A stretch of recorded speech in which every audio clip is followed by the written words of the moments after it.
নমস্কাৰ। আজি আহোম ডাইনেষ্টিৰ পাৰ্ট 4 আহোম ৰাজ্যৰ বিষয়ে মই চিৰিয়েলি প্ৰশ্ন দি আছিলোঁ। প্ৰশ্ন নম্বৰ 18, আহোমৰ ৰাজকীয় অভিষেক অনুষ্ঠানক কি বুলি কোৱা হয়? উত্তৰ, সিংহৰী ঘৰতোটা। প্ৰশ্ন নম্বৰ 29, আহোম যুগত হাতী ধৰা বিভাগৰ দায়িত্বত থকা বিষয়াজনক কি বুলি কোৱা হৈছিল? উত্তৰ, হাতী বৰুৱা। প্ৰশ্ন নম্বৰ 30, আহোমসকলে তেওঁলোকৰ মৃতকক ক'ত মৈদাম দিছিল? উত্তৰ, চৰাইদেউ মৈদামস্থলীত।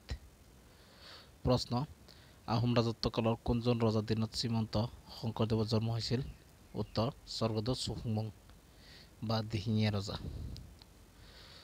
প্ৰশ্ন, মোগলৰ লগত সৰ্বাধিক যুদ্ধ কোনজন ৰজাৰ দিনত হৈছিল?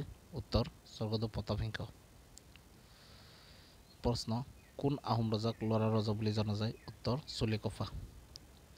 প্ৰশ্ন, জেৰেঙা পথাৰত শাস্তি খাই প্ৰাণ দিয়া সতীগৰাকীৰ নাম কি আছিল? উত্তৰ, সতী জয়মতী। প্ৰশ্ন, সতী জয়মতী কোনজন ৰজাৰ পত্নী আছিল? উত্তৰ, স্বৰ্গদেউ গদাধৰ সিংহ। ধন্যবাদ।